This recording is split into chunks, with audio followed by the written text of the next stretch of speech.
আসসালামু আলাইকুম। আমি M D Salimuzzaman. Welcome to my road safety video channel.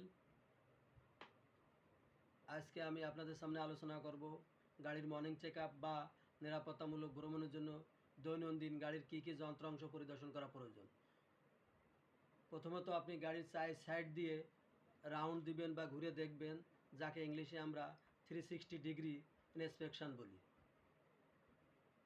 গাড়িতে রাউন্ড দিয়ে দেখবেন যে গাড়ির সাইডে বডিতে কোনো প্রকার দাগ আছে কিনা, বা গ্লাসগুলি ভাঙা আছে কিনা, বা গাড়ির লাইট ভাঙা আছে কিনা দেখে নেওয়া। এরপর গাড়ির চাকা হাওয়ার প্রেশার নাটগুলি টাইট আছে কিনা।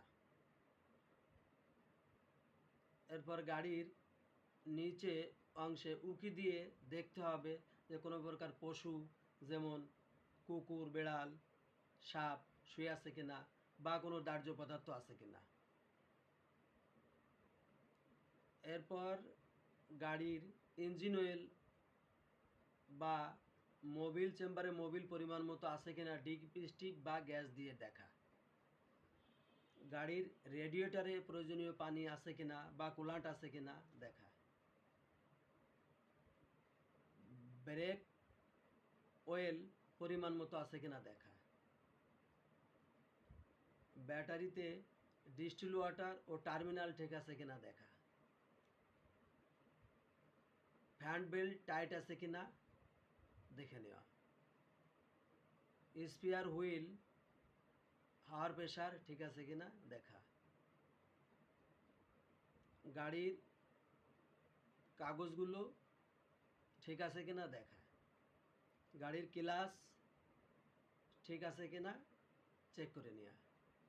গাড়ির ব্রেকের কার্যকারিতা ঠিক আছে কিনা ইঞ্জিন স্টার্ট করে 5 থেকে 10 গজের মধ্যে ব্রেক প্যাডেল চাপ দিয়ে প্রয়োগ করে দেখতে হবে ব্রেকের কার্যকারিতা ঠিক আছে কিনা। গাড়ির সমস্ত প্রকার লাইট জ্বলছে কিনা দেখে নেওয়া। গাড়ির ফুয়েল আছে কিনা চেক করে নেওয়া। সব কিছু ঠিক থাকলে আপনি দিনভর নিরাপদে গাড়ি চালাতে পারবেন। আশা করি কোনো বিপদের সম্ভাবনা থাকবে না। আমার ভিডিওটি ভালো লাগলে লাইক দিন, কমেন্টস করুন, শেয়ার করুন। ভিডিওটিতে সাবস্ক্রাইব করতে ভুলবেন না। দেখা হবে আবার নতুন ভিডিওটিতে। আল্লাহ হাফেজ।